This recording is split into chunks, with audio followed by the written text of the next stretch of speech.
حضرت علی بن مدینی رحمۃ اللہ علیہ فرماتے ہیں کہ میرے والد صاحب کا انتقال ہو گیا اور میں اللہ کے فضل سے حافظ قرآن تھا۔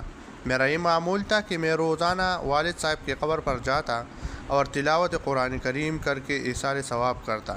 ایک مرتبہ رمضان شریف کا مہینہ تھا، 27ویں شب تھی۔ سحری کھا کر فجر کی نماز سے فارغ ہونے کے بعد حسب معمول میں فجر کے بعد والد صاحب کے قبر پر جا کر تلاوت کرنے لگا تو اچانک برابر والے قبر سے مجھے ہائے ہائے کرنے کی آواز آنے لگی۔ جب پہلے مرتبہ یہ آواز آئی تو میں خوف زدہ ہو گیا۔ میں ادھر ادھر دیکھنے لگا تو اندھیرے کی وجہ سے مجھے کوئی نظر نہیں آیا۔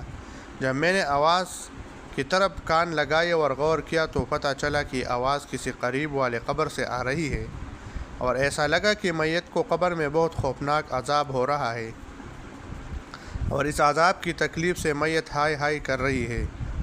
بس پھر کیا تھا، میں پڑھانا تو بھول گیا اور خوف کی وجہ سے میرے رونگٹے کھڑے ہو گئی اور میں اس قبر کی طرف متوجہ ہو کر بیٹھ گیا۔ پھر جو دن کی روشنی پھیلنے لگی تو آواز بھی مدھم ہونے لگی۔ پھر اچھی طرح دن نکلنے کے بعد آواز بالکل بند ہو گئی۔ جب لوگوں نے آنا جانا شروع کیا تو ایک آدمی سے میں نے پوچھا کہ قبر کس کی ہے۔ اس نے ایک ایسی شخص کا نام لیا جس کو میں بھی جانتا تھا، کیونکہ وہ شخص ہمارے محلے کا تھا اور بہت پکا نمازی تھا۔ 5 وقت کی نماز باجماعت صف اول میں ادا کرتا تھا اور انتہائی کمگو اور نہایت شریف آدمی تھا۔ کسی کے معاملے میں دخل نہیں دیتا تھا۔ جب بھی کسی سے ملتا تو اچھے اخلاق سے ملتا، ورنہ زیادہ تر وہ ذکر و تسبیح میں مشغول رہتا۔ جب میں اس کو پہچان گیا تو مجھ پر یہ بات بہت گران گزری کہ اتنا نیک آدمی اور اس پر یہ عذاب۔ میں نے سوچا کہ اس کی تحقیق کرنی چاہیے کہ اس نے ایسا کون سا گناہ کیا ہے جس کی وجہ سے اس کو یہ عذاب ہو رہا ہے۔ چنانچہ میں محلے میں گیا اور اس کے ہم عصر لوگوں سے پوچھا کہ فلاں شخص بڑا نیک اور عابد و زاہد آدمی تھا، لیکن میں نے اس کو عذاب کے اندر مبتلا دیکھا، اس کی کیا وجہ ہے؟ انہوں نے بتایا کہ ویسے تو وہ بڑا نیک اور عبادت گزار تھا، اس کی اولاد بھی نہیں تھی، ہاں اس کا کاروبار بہت وسیع تھا۔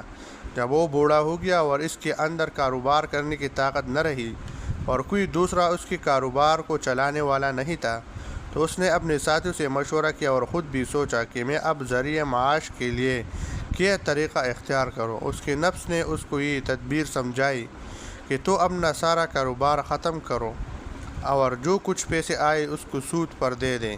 اس نے سارا حلال کاروبار ختم کیا اور جو رقم آئی اس کو سود پر لگا دیا۔ چنانچہ کاروبار سے فارغ ہو گیا تھا، اس لیے ہر وقت مسجد میں رہتا، اشراق، چاشت، تہجد، اوابین وغیرہ تمام نوافل پڑھتا اور 5 نماز امام کے پیچھے باجماعت صف اول میں تکبیر اولیٰ کے ساتھ پڑھتا اور رات دن ذکر و تسبیح میں مشغول رہتا۔ ادھر لوگوں سے اسی ہر مہینے سود کی معقول رقم مل جاتی تھی جس کے ذریعے وہ مہینے بھر کا سارا گزارا چلاتا۔ بس یہ سن کر میں سمجھ گیا کہ اس کو جو شدید عذاب ہو رہا تھا وہ اسی سود خوری کی گناہ کا وبال تھا۔ اللہ تعالیٰ مسلمانوں کو حرام کھانے اور حرام پہننے سے بچائے۔